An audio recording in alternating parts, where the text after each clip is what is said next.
김종배 시선 집중. 여러분 안녕하십니까? 김종배입니다. 16억 원을 들여 설치한 서울 송파구 위례신도시의 트램 전망대가 개통을 앞두고 철거돼 논란이 일고 있습니다. 잠시 후 일부에서 반복되고 있는 지방자치단체의 세금 낭비 문제 자세히 짚어보고요. 먹방 촬영 등을 이유로 근무지를 무단 이탈한 의혹을 받고 있는 현주엽 휘문고 농구부 감독에 대해서 서울시 교육청이 감봉 처분을 요구한 사실이 알려졌는데요. 오늘 2부에서는 현주엽 감독 논란을 통해 제기되고 있는 겸직을 둘러싼 논란 자세히 다뤄보도록 하겠습니다. 10월 26일 토요일 김종배의 시선집중 광고 듣고 시작합니다.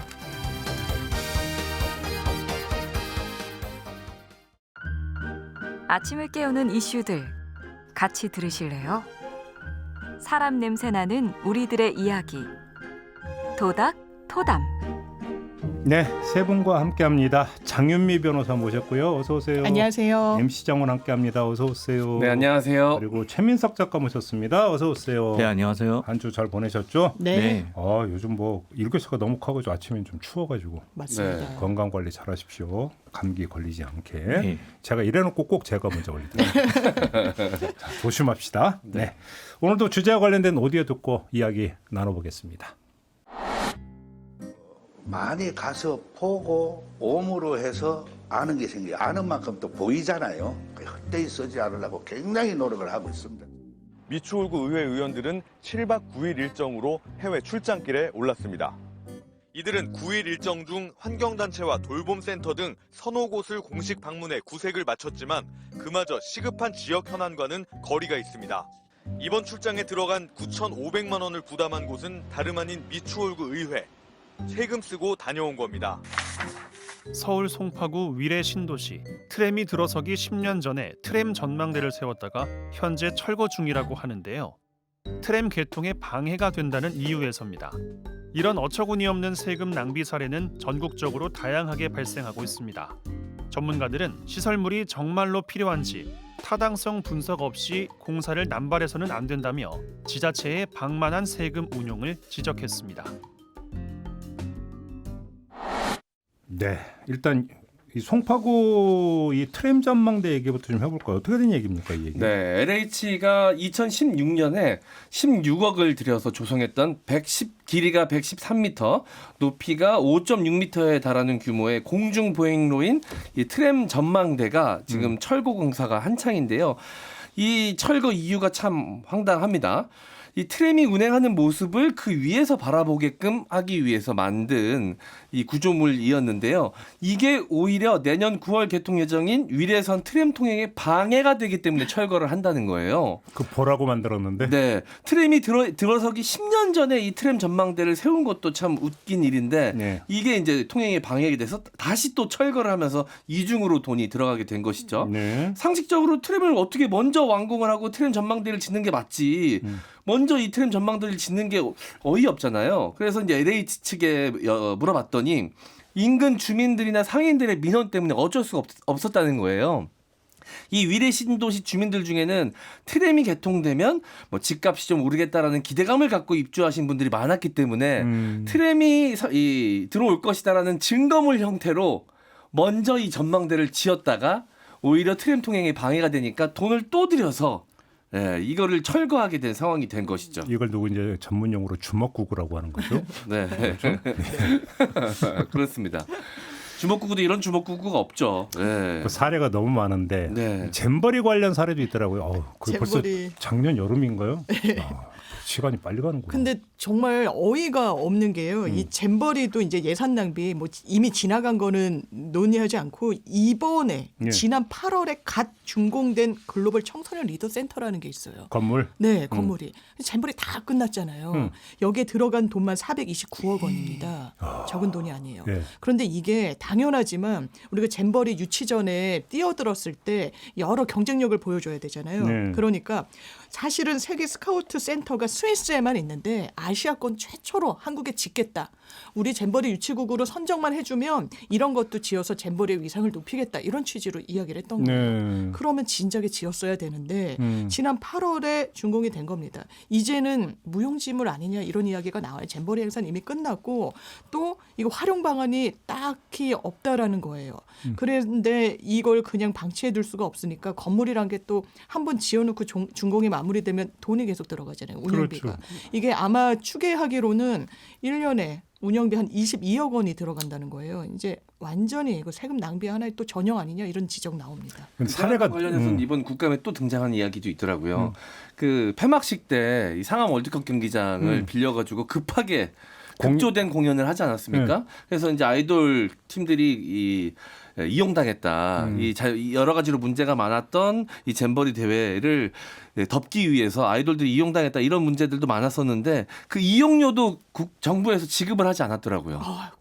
그 잔디가 엉망이 되는데 결국 그것 세금으로 다 복구해야 되거든요. 아직까지도 제대로 복구가 안 되고 있다고 하는데 잔디도 다 훼손됐고 네. 이게 예산이 제가 알기로는 1,402억이거든요.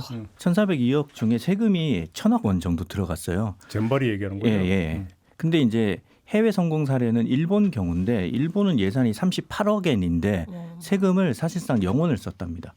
27억 엔은 참가비로 회수를 했고 뭐 문부성에서 그 조성해둔 기금이 한 5억 엔 정도 있었어요.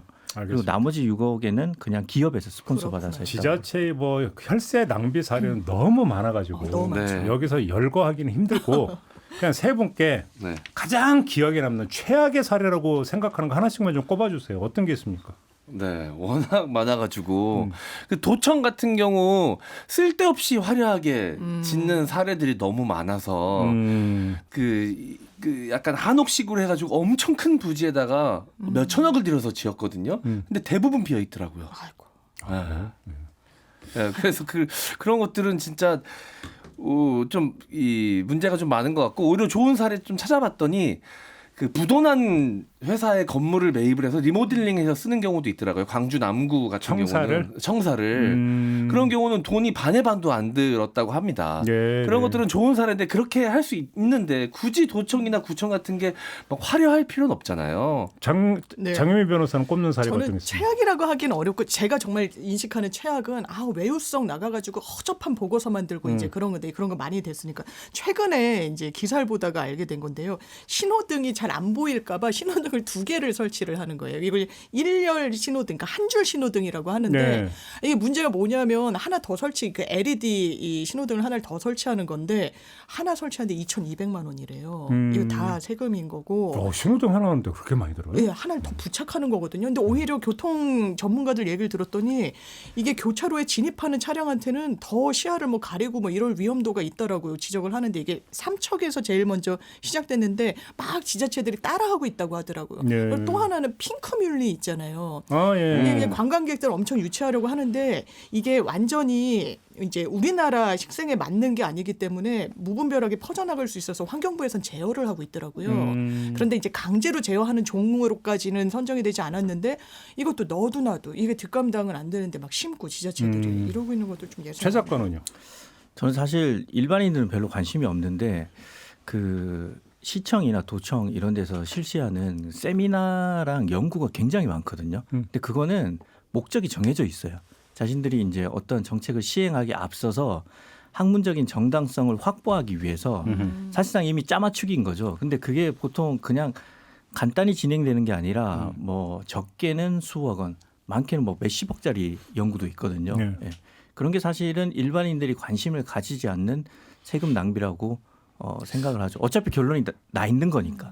제가 꼽는 건 있는데 어느 지자체가 세계 최대의 가마솥 만든 거 기억하세요? 좀 기억나는 거. 그래 나중에 처치곤란이었고 가마솥 활용 아이디어 공모했던 거 기억나십니까? 네. 그때 제가 하나 제출을 해다가 말았는데 기억납니다. 여름에 어린이용 그 수영장으로 하면 어떨까? 그다음에 어떤 지자체에서 거북선 실물로 복원한다고 했다가 맞아. 처치곤란 됐던 거 기억하십니까? 그 가마솥이 충북 괴산군이거든요. 그러니까 저도 궁금해서 그 찾아봤어요. 대체 왜 가마솥을 왜 그렇게 큰 걸 지을까 네. 찾아보니까 그 목적이 가마솥으로 지은 밥을 함께 나눠 먹으면서 국민 화합을 도모하겠다. 아니 가마솥으로 밥 지을 때 불 조절이 얼마나 힘들고 3층 밥대기 그러니까요. 이런 거 어떻게 해요? 밥을 지으려고 크게. 생각했는지 모르겠는데 근데 저는 좋은 사례 있잖아요. 네. 대표적인 좋은 사례가 뭔지 기억 안 나세요? 어떤 거였죠? 전남 한평군이 황금박쥐 만들었다가 아, 순금으로 네네네. 대박 난 거 기억나십니까? 네. 금값 올라가지고. 거의 재테크. 그래서 처음에 그거 만들었을 때 뭐냐 해가지고 욕 바가지로 먹었다가 네. 나중에 금값 올라가지고 그 가격이 뭐 얼마, 가치가 얼마나 어머, 뛰었다는 27억 원으로 만들었는데 네. 지금 피디님이 띄워주셨는데 200억 원으로 올랐대요. 아. 금값이 올라서. 10배. 근데 이것도 비슷한- 진짜 정신적으로 끝날 수 있는데 금값 덕분에 사는 거죠, 이거는. 보물 1호가 됐다라는 네. 평가까지 나옵니다. 비슷한 사례인데 반대 경우가 있어요. 그러니까 이세돌 바둑 기사가 고향이 전남 신안군이에요. 네, 맞아요. 그래서 전남 신안군에서 우리 이제 바둑으로 대표되는 지역으로 자리매김하겠다 그러면서 189kg짜리 황금 바둑판을 추진을 했다가 그때 당시에 이제 그 황금 바둑판 순금 매입가가 100억 8천만 원이었거든요. 그래서 엄청나게 비난을 받았죠. 그래서 지금 뭐 제대로 안 됐는데 만약에 했다면 그것도 대박이었겠네요. 예. 근데 뭐 아무튼 그때 지금도 그렇고 이렇게 뭐 상징적인 것을 위해서 세금을 많이 쓰는 건 혈세 낭비죠. 그러니까 한마디로 얘기하면 전시행정이잖아요. 네. 그렇죠. 그러니까 왜 그러면 지자체 내지 지자체장은 전시행정에 이렇게 몰입을 할까? 이걸 좀 분석을 해봐야 될 것 같은데 그 이유가 뭐라고 보십니까? 임기는 제한이 있는데 성과를 내야 되고 그 네. 성과가 장기 어떤 플랜이나 계획으로는 가시적으로 유권자들한테 가닿지가 않으니까 네. 보여주는 걸로 그러니까 그런 강박이 있는 것 같아요. 내가 뭔가 딱 조형물로 이건 너무 눈에 띄니까요. 그래서 이런 행태가 계속되는 거 아닌가.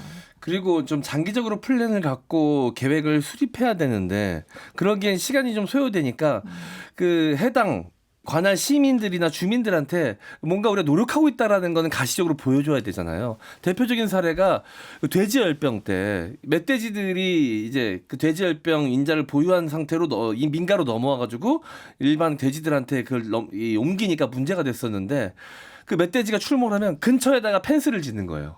근데 어떤 상황인지도 따지지도 않고 그냥 나타나면 펜스를 짓습니다. 그러니까 멧돼지들이 넘어올 수 없는 강가에다 짓고요. 떡하니 도로 옆에다 짓고 주민들이 이거 뭐 하는 거냐 그러는데 일단 이 공무원들은 뭔가 우리가 대책을 세웠고 실행한 것이 있다라는 걸 서로 남겨야 되니까 앞뒤 안 따지고 그냥 그런 것들만 만들어 놓는 거예요. 네. 그러니까 제일 좋은 거는 단기적으로 눈에 보이는 것보다는 장기적으로 눈에 보이진 않더라도 우리의 삶에 꾸준하게 도움을 주는 지속적인 정책을 수립하는 건데 그게 사실상 어렵죠. 다음 선거 때 그게 평가를 제대로 못 받으니까 이 사람이 떨어져 연임이 안 될 수 있고 그다음 다른 당 소속의 네. 출마자가 당선이 되면 그 정책이 또 폐기되니까 맞아요. 결국은 이제 지방선거에 목을 매는 지방 정치인들은 자꾸 단기적인 그 기간 내에 가시적인 성과를 보이려고 하는 경향이 짙어지고 있는 그러니까 거죠. 이걸 함축적으로 보여주는 대표적인 사례가 저는 MB라고 보는데 네. 이명박 전 대통령이 구치소에서 풀려나고 사면복권된 다음에 처음이었는지는 모르겠지만 하여간 찾은 곳이 어디입니까? 청계천. 청계천이었어요. 왜 거길 찾았겠습니까? 이거 내가 한 거야. 이거 어필하려고 찾은 거지 않습니까? 상징적인 장소. 저는 청계천 그 보건 사업 잘했다고 생각해요. 폄하할 생각은 없는데 네. 아무튼 장들의 어떤 심리는 그렇게 간다. 네. 어떤 나의 치적, 나의 성과를 보여주는 하나의 물증. 네. 으로서 뭔가의 조형물, 네. 전시물을 남기고자 하는 일종의 현대판 송덕비 비슷한 그러니까요. 그런 거 아니겠어요? 네, 오세훈 시장 같은 경우에도 세빛둥둥 섬이 또 하나의 상징으로 남기도 했었었고. 그러니까요. 그리고 우리가 얼마 전에 얘기했던 아직은 짓지 않았지만 지을 예정인 계양대. 네. 그러네요. 네, 이거 높이가 뭐 100m짜리라는데 그렇게까지 계양대를 만들 필요가 있느냐라고 많은 분들이 좀 의구심을 갖고 있는데도 불구하고 아직까지도 오세훈 시장은 좀 짓겠다는 의견이거든요. 근데 저는 그러니까 그 심리 100번 이건 한 100번 갖고는 안 되고 한 1000번 양보해서 그냥 그렇다고 치겠는데 그럼 좀 그럴싸하고 좀 제대로 된 거 못 만드냐? 저는 오히려 이게 궁금하거든요. 그러니까요. 네. 좋은 걸 만들면 다 왜 쓸데없는 거 만드냐라는 거예요. 기획 단계에서 뭔가 기획이 엉성하다라는 거 아닙니까 결국은? 네. 그 이유를 모르겠어요. 그러니까요. 딱 일단 특정 화제성을 매칭이 노리는 것 같아요. 네. 그러니까 지금 전북 무주군에서 태권브이 로봇을 대형 태권브이 로봇을 원래 향로산 정상에다 짓겠다고 했거든요. 네. 그러니까 사람들이 자연경관을 해치고 뭐 자연도 훼손한다. 그래서 결국은 이거를 태권브이 랜드로 옮기겠다는데 결국은 자신들만의 랜드마크를 짓기 위해서 뭐 냄비를 짓는다든지 뭐 가마솥을 짓는다든지 울산에는 또 왕관을 설치했거든요.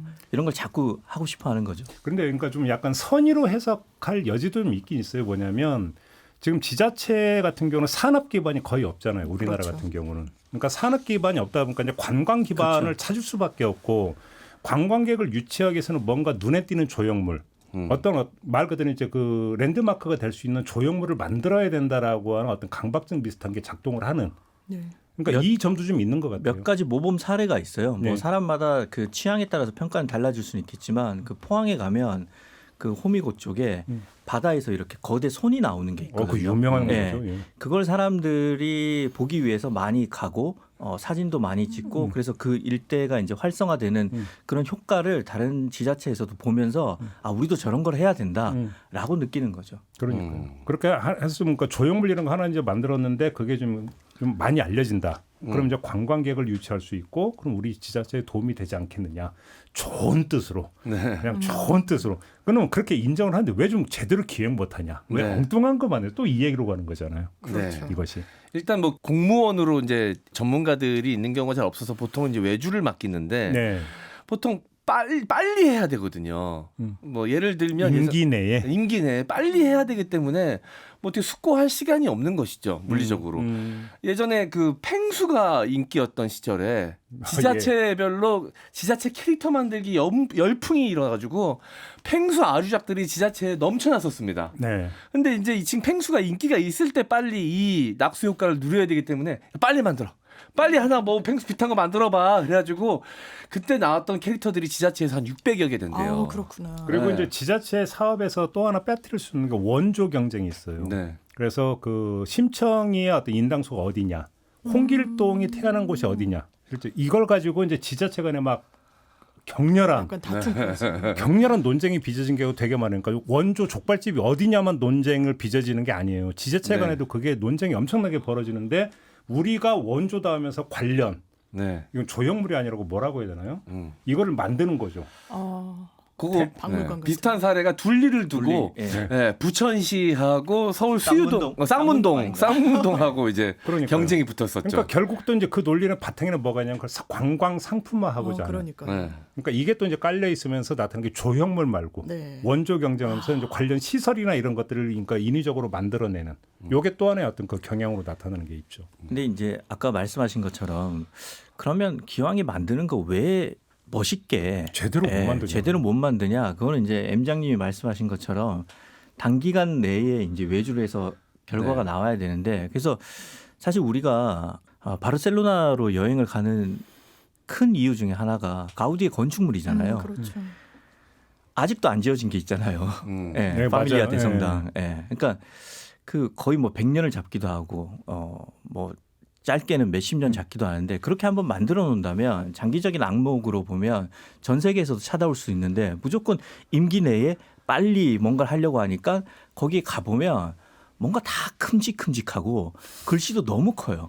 그래서 이 지자체에서 만들어 놓은 것들이 자연과 어우러진다는 그 느낌을 저는 개인적으로 별로 못 받았고 오히려 모든 시선을 강탈해서 자연 경관을 해친다는 인상을 많이 받았거든요. 그래서 사실 대부분의 그 주민들의 생각은 같을 거예요. 임기 내에 안 끝내도 되니까 주민들의 공감대만 이루어진다면 다음 임기, 그 다음 임기까지 넘어가도 좋으니까 공청회를 열어서 주민들의 동의를 얻는다면 그것을 뭐 10년, 20년, 뭐 30년이 걸리더라도 추진을 해라. 네. 그런 바람이 더 크지 않을까 생각합니다. 너무 일방적으로 또 욕할 수 없는 게 이제 그 뭔가를 새로 자꾸 만들려고 하는 측면도 있지만 뭔가를 보존하려고 하는 노력도 사실 있어요. 네. 지자체에서. 있죠. 그렇죠. 예. 그래서 무슨 어떤 이제 그 기존의 어떤 그 마을을 이제 벽화 마을로 만들면서 관광 상품화한다든지. 네. 그러니까 기존에 있던 것들을 좀 다듬어 가지고 네. 그것들이 관광 상품에서 보존으로 가는 이런 것들은 이제 바람직한 방향이라고 볼 수 있는 거죠. 네, 보존은 별로 티가 안 납니다. 아, 그럼 보존 잘했다고 그걸 성과로 인정해주는 케이스는 잘 없거든요. 공룡 그래서 화석 뭐 이런 한옥마을 같이 보존해야 연결. 되는데 별로 티가 안 나니까 한옥마을을 새로 짓잖아요. 근데 저 가봤는데 너무 좋더라고요. 아니, 은평구에 있는 좋긴 좋죠. 한옥마을. 예. 네. 그거는 새로 지은 거고. 네, 저는 뭐 굉장히 동피랑 좋더라고요. 벽화 거기도 좋아요. 예. 예. 그러니까 요즘 또 보면 이제 100년 지자체 동안 지방 보존했으면 가면 좋겠어요. 벽화 마을이 많이 있어요. 저도 가본 적이 남해도. 예, 근데 가보고. 문제는 또 그곳에 사는 분들은 고통스러운 부분이 있다고 힘들죠. 아, 하더라고요. 그렇죠. 예. 골목길 때문에 같은 네. 데. 뭐 이건 좀 다른 얘기일 수도 있지만 지금 독립기념관도 제2독립기념관을 짓는다고 해서 말이 많거든요. 그렇죠. 지금 하나 있는데 거기에 이제 모든 자료들도 다 들어가 있는데 더 이상 뭐 들어갈 이 채울 것도 없는데 제2독립기념관을 뭐하러 짓느냐, 정치적으로 이용하는 거 아니냐, 뭐 이런 이야기, 전시행정 아니냐라는 이야기들이 많은데 또 그런 이야기들도 있더라고요. 이 건축, 대규모 건축 사업 같은 경우 많은 이권이 개입이 됩니다. 그러다 보니까 그 돈이 크게 오고 가다 보니까 이걸 약간 돈을 남기려고 하는 것 아니냐라는 또 의심을 하시는 분들도 많이 계시거든요. 이제 거기서 이제 뭐 토호 이런 얘기도 네. 나오고 하는 건데 이권을 나눠주고 주변 토호들에게. 아무튼 그렇게 이제 해서 결국은 이제 나타나는 결과는 혈세 낭비. 네. 그러니까 이런 식으로 좀 나타나는 부분들이 좀 있는 것 같은데요. 아, 당장의 어떤 눈에 띄는 거에만 급급해하는 그 단기적인 안목. 네. 결국 여기서부터 이제 비롯된다. 좀 이렇게 봐야 될 것 같습니다. 네. 자, 첫 번째 주제 이렇게 마무리하고요. 두 번째 주제로 이어가겠습니다.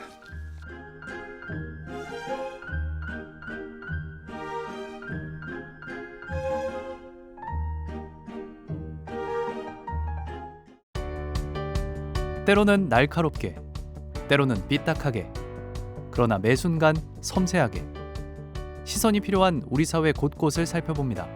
김종배의 시선집중. 네, 김종배의 시선집중 토요일 코너죠. 토닥토담 세 분과 함께하고 있습니다. 최민석 작가, MC 장원, 장윤미 변호사 세 분과 함께하고 있는데요. 두 번째 주제도 오디오 듣고 이야기 나눠보겠습니다. 이른바 먹방 촬영을 이유로 근무지를 무단 이탈했다는 의혹을 받아온 현주엽 휘문고 농구부 감독에 대해 서울시 교육청이 감봉 처분을 요구한 것으로 전해졌습니다. 교육청은 감사 결과 보고서에서 현 감독이 방송 촬영을 이유로 겸직 활동을 하려면 지각, 조퇴, 외출, 연차를 사용해야 하는데도 사전 허가 없이 18회 무단 이탈해 운동부 지도자 본연의 의무를 소홀히 했다고 지적했습니다. 감사 결과 현 감독은 한 케이블 채널의 먹방 프로그램에 출연하며 주 2일 이상 6주간 촬영했고 동계 전지훈련과 봄철 전국대회, 병가 기간에도 방송에 출연한 것으로 파악됐습니다. 교육청은 또 지난해 11월부터 올해 2월까지 현 감독의 방송 활동 기간 중 코치 역할을 대신한 A씨를 적절한 절차와 보수 없이 고용해 관련법을 위반한 점도 있다고 설명했습니다.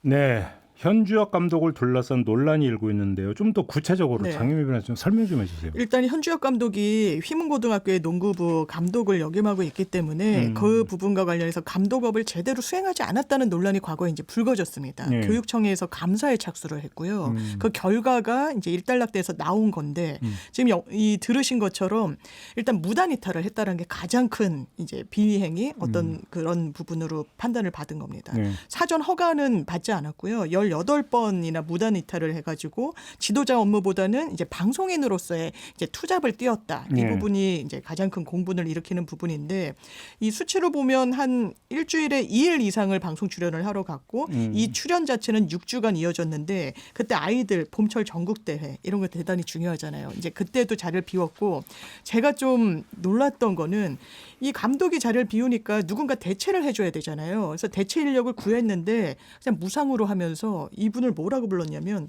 재능기부 코치라고 불렀다는 거예요. 네, 희문고에서. 그래서 이분은 무보수로 어떤 절차도 제대로 이제 받지 못한 채 거기 이제 이른바 땜빵을 했던 거고 네. 그래서 교육청에선 최종적으로 이거 감봉 징계가 적절하다 이런 의견된 상황입니다. 학부모들 반발도 있었어요? 네. 이 지난 3월 22일에 이제 보도된 내용이 있는데 네. 이게 춘계 전국 중고 농구 연맹전 8강전을 하루 앞두고 나온 보도였습니다. 제목이 휘문고 농구부 학부모가 교육청에 탄원서를 제기했다라는 내용의 기사였는데요. 네. 이걸 두고 이제 누가 악의적으로 농구부를 흔들기 위해서 휘문고 학부모를 사칭한 것 같다라는 의혹이 제기가 된 겁니다. 네. 현 감독은 애초에 학교 측의 겸직 허가를 받았고 그리고 자리는 비우지만 오히려 이전 감독이 있을 때에 비해서 훈련 시간이 늘어났고 아이들 영상을 토대로 정밀하게 분석을 해줘가면서 이 고등학교 코치지만 중학생 휘문 중학교도 있거든요. 중학교 농구팀도 함께 또 지도를 하기도 하고 네. 열과성을 다했다라고 현지업 측은 주장을 하고 있는 겁니다. 그러니까 이 경기에 8강전 중요한 경기에 주전 멤버로 발탁되지 못한 누군가가 좀 악의적으로 이렇게 보도를 뿌린 것 아니냐라는 의혹이 제기가 된 것입니다. 그러다 또 반박 대응이 나왔습니다. 지난 4월 18일 MBC 실화탐사대에 실제 탄원서를 작성했다고 이야기하는 휘문고 농구부의 학부모가 등장을 한 거예요. 네. 그래서 사칭 전혀 아니고 이게 익명이 아니면 얘기할 수 없는 상황이다 보니 그런 거고 누구의 학부모다라고 밝힐 수 없을 뿐이지 자신이 이야기한 것은 다 사실이다라고 주장을 하고 있습니다. 자, 그러면 한번 좀 일단 중간 정리를 해봅시다. 그러니까 지금 그 양론이 다 있는 거잖아요. 일단 무단히 타는 것 그 자체가 잘못이다라는 비판도 있고, 네. 오히려 그러니까 현지혁 감독이 지도를 제대로 해서 오히려 학생들의 어떤 그 실력이나 향상에 도움이 됐다. 뭔 소리냐 이렇게 반박하는 입장이 있고, 세 분의 견해는 어떠십니까? 이탈은 했지만 워낙에 전문성이 있는 선수 출신 감독이어서 네. 이 퀄리티랄까요? 이런 부분에 대해서 만족도가 좀 있었던 것 같아요. 학부모들이 인터뷰 몇몇 인터뷰를 보면 자리는 좀 자주 비웠지만 이제 영상 판독 같은 거 해서 아이들 하나하나 좀 분석해주고, 그러니까 그리고 본인이 자리를 채웠을 때는 또 길게 굉장히 아이들을 좀 꼼꼼히 봐줬다는 이야기도 나오는데 그럼에도 불구하고 무단 이탈 사실 자체가 없었던 건 아니라서 본인의 정체성을 정확히 해야 되는 것 같아요. 내가 그러면 방송인인지 아니면 감독인지 이 두 개 다 놓치지 않으려고 하다 보니까 이렇게 좀 사태가 커진 것 같습니다. 네, 이 이야기가 좀 더 크게 불거진 것이 휘문고의 주요 경기 중에 한 선수가 부상을 당했는데 그때 당시 이 현주혁 감독이 자리하고 있지 않았거든요. 그래서 이 부상 선수에 대한 대처가 빠르게 이루어지지 못하고 미흡했다. 이러면서 이 이야기가 더 불거진 거거든요. 그 상황만 봐도 중요한 경기에 이렇게 빠졌다는 게 증명이 되니까 좀 어느 정도 겸직 허가를 받지 않은 상태에서 외유 활동을 했던 것이 좀 증명이 되는 것 같습니다. 그래서 좀 문제가 되는 것 같은데 저는 조금 중립적으로 생각을 하려고 해도 좀 의구심이 드는 부분이 워낙 현주혁 감독이 농구계에 인맥도 많고 실제로 이제 외압을 행사할 수 있을 정도의 좀 권력을 갖고 있는 것으로 보여집니다. 왜냐하면 그 전에 현주혁 감독의 자녀들이 또 휘문 중학교에 다니고 있거든요. 네. 그래서 본인이 납득할 수 없는 보직을 자기 자녀에게 맡겼다는 이유로 그 중학교 코치하고 통화했던 내용이 녹취록이 공개가 된 적이 있었어요. 굉장히 강압적으로 이야기하면서 불만을 토로하고 아버님이라고 그 코치가 호칭을 하자 내가 왜 아버님이냐, 네 선배지. 그래서 굉장히 강압적인 태도를 좀 보였거든요. 네. 그리고 그 코치가 나중에 해임이 됐어요. 그러면서 현주혁 감독이 휘문고 고등학교 코치로 간 거였거든요. 이런 상황들을 좀 봤을 때 문제가 없진 않았겠구나라고 좀 유추가 됩니다. 전 개인적으로. 근데 그건 또 다른 결의 논란이 되겠네요. 다른 결의 논란이긴 한데 현주혁 감독의 어떤 이게 행동 패턴 같은 것들이 저는 좀 보여진다 이렇게 좀 생각이 되어지는 것이죠.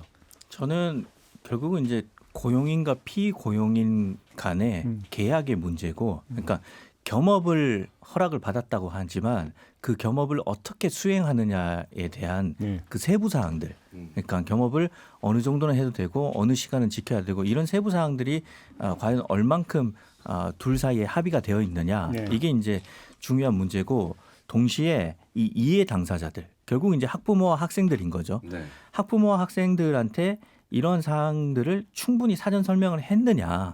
예. 그래서 만약에 사전 설명을 했고 여기에 대해서 충분히 동의가 됐다면 이런 문제는 발생하지 않았을 거라고 생각을 하거든요. 그러니까 이런 세부적인 계약 내용을 공유하지 않고 아마 없은 것 같아요. 그냥 겸업만 허락을 받은 것 같고 세부적인 그 동의 내용이 없고 여기에 대한 이해 당사자들에 대한 설득과 동의 과정이 없는 상태에서 방송을 했기 때문에 결국은 문제 제기를 한 것이고, 그럼에도 불구하고 또 그 현주혁 감독이 갖고 있는 한국 농구사에서의 위치가 있잖아요. 네, 그것에 기대하고 있는 다른 학부모들이 우리는 충분히 시간은 채우지 받았을지라도 네. 질적으로는 보상을 받았다. 이런 반대 의견이 나와서 결국은 지금 대립하고 있는 상황이 벌어진 게 아닌가. 용어 정리를 좀 할 게 있는 게 이게 겸직은 아니죠. 그러니까 방송에 출연한 걸 겸직이라는 볼 수는 없고 보통 이제 이중 취업 금지 원칙이라는 게 있잖아요. 있죠. 그러니까 내가 A라고 하는 직장의 어떤 직원이면서 동시에 다른 어떤 직장에서 어떤 뭐 그러니까 등록을 해서 하는데 이거는 지금 보통 이제 금지가 되고 있는 건데 이거는 그런 의미에서 보면 겸직이라기보다는 대외 활동, 대외 영리 활동. 그렇죠? 부업에 대한 허락을 직무 받았다. 외의 네. 어떤 대외 영리 활동이 어디까지 허용이 되고 그다음에 어떻게 할 것이냐의 문제잖아요. 네. 근데 거기서 보통 이럴 경우는 원칙은 사실은 간단해요. 내가 지금 속해 있는 그 직장에서 허가를 득했느냐 안 했느냐. 맞습니다. 간단히 얘기하면 이거는 예, 끝나는 예. 거잖아요. 그렇죠? 현주엽 감독 같은 경우는 받긴 했다는 걸로 받기는 보도는 했는데 나오고. 예. 그다음에 그럼 두 번째 나오는 문제는 정도껏 했느냐 안 했느냐. 그렇죠. 상당성인 거죠. 그러면 그러니까 나의 본업을 소홀히 할 정도로까지 했느냐 안 했느냐. 이 문제가 되는 겁니까? 맞습니다. 그러니까 핵심은 다른 일 같은 경우는 고용인과 피고용인의 관계만 있는데 네. 현주엽 감독 같은 경우는 가르치는 학생들이 있다 보니까 그러니까요. 이 제3자에 대한 그 나의 대외 서비스를 충실히 했느냐 이게 또 영리 문제가 되는 활동이 거죠. 다른 사람에게 피해로 갔느냐 안 갔느냐. 맞습니다. 바로 네. 이 부분인 거잖아요. 예, 그래서 공무원 같은 경우에도 겸직은 허용돼요. 왜냐하면 이제 헌법상 원칙이 직업 선택의 자유고 직업은 당연히 내가 A라는 직업에 종사하고 있다고 하더라도 부업이나 이런 건 또 할 수 있는 거예요. 다만 이 공무원 내규 같은 걸 보더라도 겸직을 하려는 땐 사전 허가를 득해야 되고 플러스 직무 수행에는 이 저해가 되지 않아야 된다. 지장이 없어야 된다. 이럽니다. 근데 그런 본인의 원래 본업에 지장이 되지 않는 경우라 함이라는 게 워낙에 이게 좀 판단하기가 어렵다 보니까 어느 정도까지 그러면 부업이 허용되는 거냐, 겸직이 이제 허용되어야 되는 거냐 이런 또 숙제를 안겨주는 것 같아요. 그러니까. 근데 이제 휘문고 같은 경우는 사립고등학교거든요. 그렇죠. 그래서 교육부의 직접적인 이제 관리를 받지는 않습니다. 이번 징계 같은 경우도 이제 권고 사항이지 휘문고에서 이행을 하지 않는다고 하더라도 교육부에서 직접적으로 어떻게 제재를 가할 수는 없는 상황이에요. 맞습니다. 네. 그런 것들도 좀 고려가 돼야 될 것 같습니다. 그러면 어쩌면 공무원 사회는 더 간단한 거잖아요. 예를 들어서 저희가 이제 방송을 하는데 이제 그 인터뷰로 공무원을 섭외를 하는 경우가 있어요. 그럼 항상 거기서 이제 내부에서 허락을 얻어야 방송에 출연을 해요. 네. 그러니까 이거는 어떤 국민들에게 어떤 공무원으로서 정보를 제공해 준다는 측면에서 본다면 일단 공익적 성격을 띠고 있는 활동임에도 불구하고 내부에 허가를 그렇죠. 득하게 되어 있는데 영리 활동이라고 한다면 그 더 말할 것도 없는 거잖아요. 그렇죠. 근데 자 그러면 일반 사기업, 민간 기업의 경우는 어떻게 봐야 되는 겁니까? 민간 기업도 더 그러니까 이제 공무원도 심지어 완전히 공직과는 무관한 이제 공익과 무관한 활동도 보장은 받는 거거든요. 네. 왜냐하면 이번에 국감 자료 같은 걸 보면은 대단히 많아요. 겸직 허가를 신고를 했던 공무원도 많고 이 뭐 분류별로 보면 부동산 임대업으로 뭐 한 달에 800만 원 이상 버는 이제 공무원도 있고 한데 이게 일반 사기업에 채용된 사람은 더 그런 거거든요. 사기업에서는 이제 경업 금지라고 해서 이제 경쟁업체에서 일을 하고 이런 거는 퇴사한 이후에도 허용되지 않지만 상도이고. 이건 완전 상도. 그 법으로도 규제받고요. 이거는 진짜. 그런데 겸직을 했을 때 많은 요즘에 이 태세로 보면은 젊은 직장인들이 유튜브 같은 거 많이 해서 수익을 올리는 쪽으로 눈길을 돌리기도 하고 이제 공부해서 또 전업을 뭐 준비하기도 하고 이런 양상은 좀 허용되는 부분이라고 보면 될 것 같습니다. 그 아마 기억하실 거예요. 유명한 과학 유튜버 한 분이 계신데 그분이 원래 공무원이셨어요. 근데 이제 유튜브 채널을 만드셨는데 이게 너무 잘 된 거죠. 구독자가 90만이 넘는 채널이거든요. 그러면서 어마어마한 수익이 생겼어요. 그래서 이제 그 겸직 허가를 받지 않고 이렇게 활동을 했다라 해서 이제 논란이 됐던 적이 있었는데 그분은 그래서 퇴직하셨습니다. 그렇구나. 이게 왜냐하면 유튜브에서 나오는 수익이 공무원 수익을 훨씬 상회하다 보니까 이렇게 문제가 된 것인데 그럼 다른 공무원들 사이에서는 또 불만의 소리가 나올 수 있거든요. 그렇죠. 네. 그러니까 여기서 이제 어느 순간부터인가 우리 사회에서 이제 또 하나의 그러니까 신조로 등장한 게 엔잡러라고 하는 어떤 용어가 등장을 했잖아요. 그러니까 이게 극히 예외적인 경우가 아닐 수도 있다. 네. 뭐 보통 묘사되는 게 낮에 직장에서 일하고 밤에 뭐 대리 기사로 뛴다. 그렇죠. 네. 뭐 이런 식의 네. 엔잡러 뭐 이런 이야기가 많이 나오는데 그러면 이게 상당 부분이 지금 이런 경우가 많이 있다고 좀 봐야 되는 걸까요? 굉장히 많죠. 최근 5년간의 통계 수치를 보면 예. 2020년에는 44만 명이었거든요. 근데 22년에는 59만, 24년에 67만 명입니다. 네. 67만 6천 명인데 지금 이게 이제 역대 최대치거든요. 근데 지금 이제 내수가 좀 얼어붙어 있고 하반기 고용 성장세가 둔화될 가능성이 점쳐지고 있어요. 네. 이렇게 본다면 생계 목적의 N잡러는 더 늘어날 수 있는 거죠.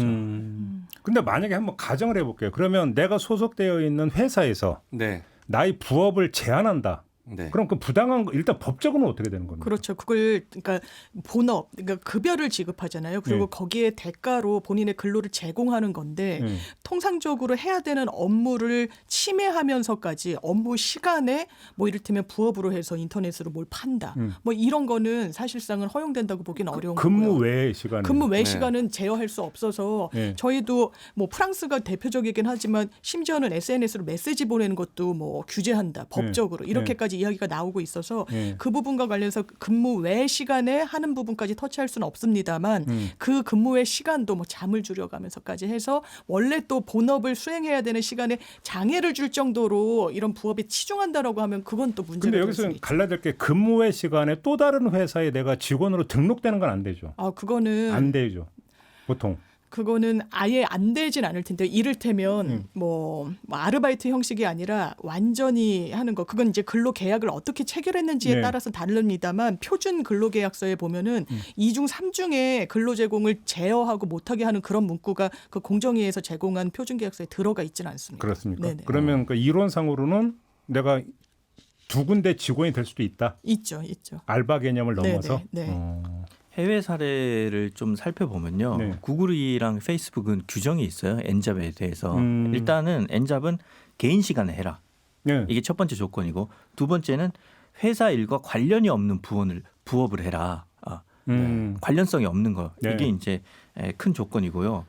미국의 그 캘리포니아 주에 문라이팅이라고 불리는 그 노동법을 만들어서 N잡에 대한 규정을 마련했는데 이 문라이팅은 문라이트가 달빛이잖아요. 그러니까 문라이팅이 달빛 밑에서 뭔가 일을 하는 밤에 하는 일 혹은 야간 부업을 뜻하는데 참고로 예전에 그 블루문트급이라는 드라마 네. 기억하십니까?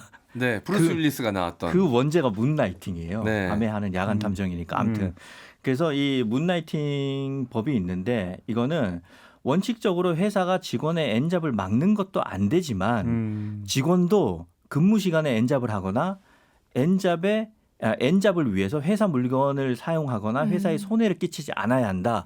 이런 규정이 있는 거죠. 그러면 약간 좀 더 디테일하게 들어가면 예. 어떤 회사에서 한 분야의 어떤 전문성을 인정받은 사람이 네.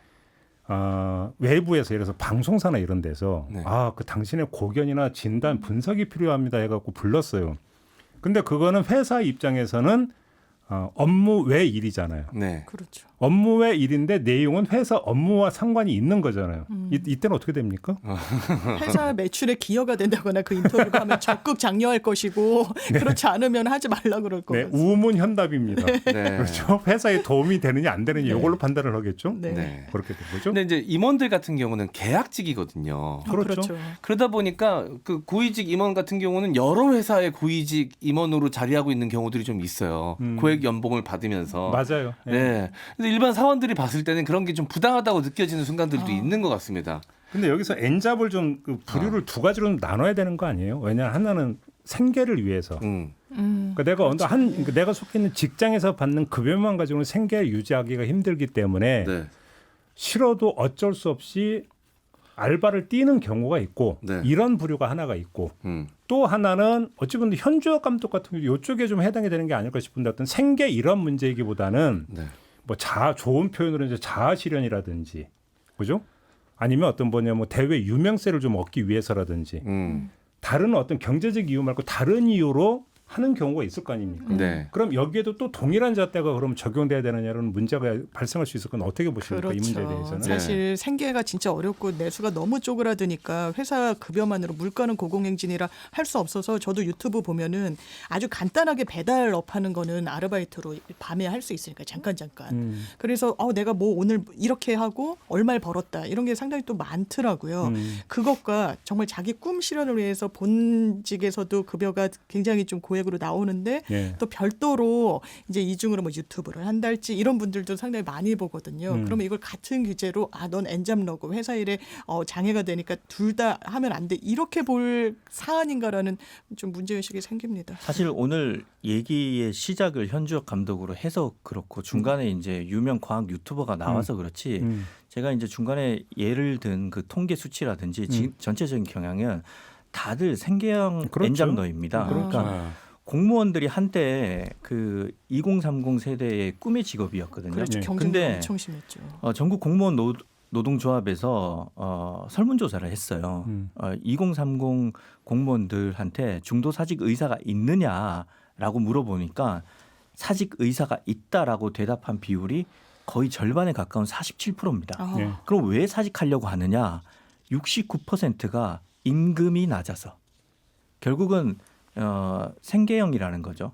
그리고 일본에서도 원래는 일본은 그 엔잡러에 대해서 굉장히 그 엄격한 기준을 갖고 있었어요. 그런데 자꾸 이제 저출생 고령화 시대로 가고 고물가 시대로 가다 보니까 일손이 부족해져서 일본에서도 2018년에 법을 바꿔서 엔잡을 허용을 합니다. 네. 그러니까 전체적인 흐름이 주택 가격은 올라가고 물가가 상승하다 보니까 자신의 회사에서 받는 급여만으로는 생활이 안 되고 회사도 그렇다면 진짜 수익이 많은 특정 대기업에서 다른 일 하지 마라. 우리 연봉 엄청나게 많이 줄 테니까 여기에만 충성해라. 이렇게 할 수 있는 회사들이 몇 안 된다는 거죠. 그게 그래서 문제인 거죠. 네. 핵심은 사실. 그래서 전체적인 경향은 엔잡에 대해서 고가운 시선은 있지만 어쩔 수 없이 점점 허용하는 방향으로 흘러가고 있는 거죠.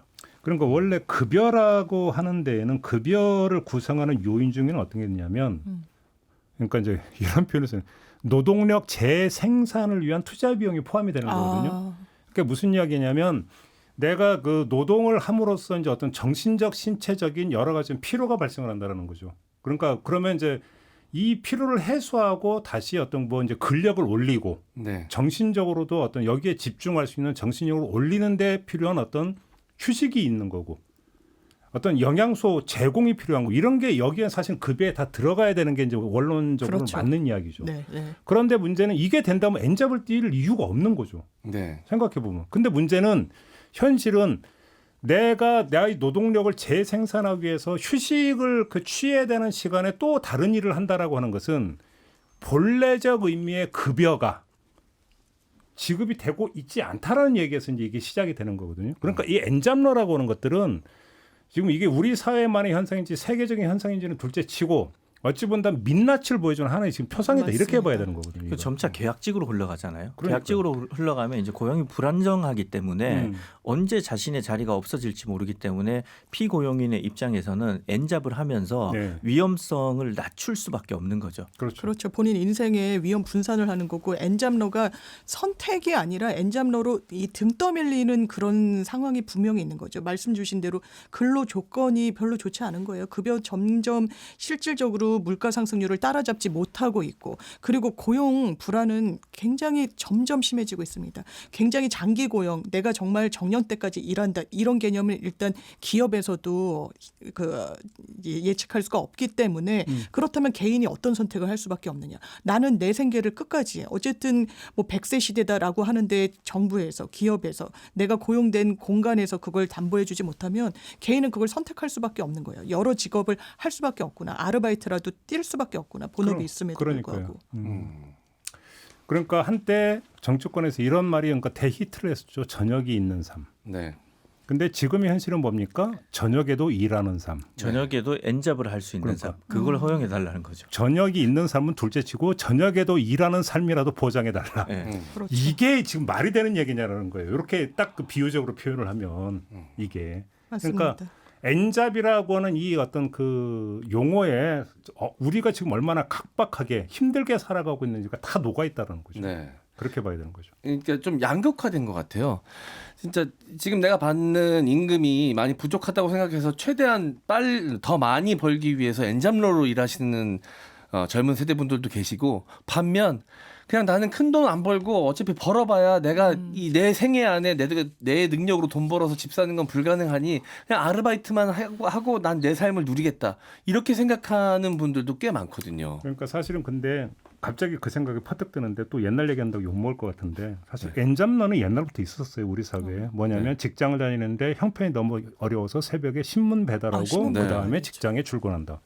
어쩌면 원조 N잡러가 그거 아니겠습니까? 그렇죠. 근데 그럼 이 삶이 지금 보통 서민들의 삶이 지금 몇십 년대 계속되고 있다는 얘기잖아요. 오히려 더 심해지고 있다는 거 아닙니까? 네. 그렇죠. 예전에는 신문 배달 근데 그런 직업 자체도 없어지고 있는 거잖아요. N잡러에 선택할 수 있는 직업 자체도 배달, 대리기사 아니면 크게 많지 않은 뭐 유튜브 정도. 그래서 그 선택지도 점점 좁아지는 것 같습니다. 그러니까요. 그만큼 먹고 살기 힘든 지금 사회가 되어버렸고 그런 시대가 되어버렸다. 이런 상태에서 뭐 다른 어떤 세세한 논란은 사실은 둘째 문제인 거죠. 이렇게 놓고 보면 가장 좋은 사실은 해법은 N잡을 안 띄워도 되면 그게 제일 좋은 해법이다. 그렇죠. 사람들이 원하는 거죠. 진리는 간단한 딱 일만 하고 쉬는 삶, 저녁이 있는 삶. 저녁이 있는 삶. 결국은 다시 그걸로 돌아가네. 네. 실현이 될까요? 그냥 물음표 찍고 네. 결론 내리지 말고 오늘 이야기는 좀 마무리하도록 하겠습니다. 세 분 수고하셨습니다. 감사합니다. 고맙습니다. 네, 김종배의 시선집중 오늘 준비한 이야기는 여기까지입니다. 저 물러가고요. 내일 아침에 다시 인사드리겠습니다. 고맙습니다.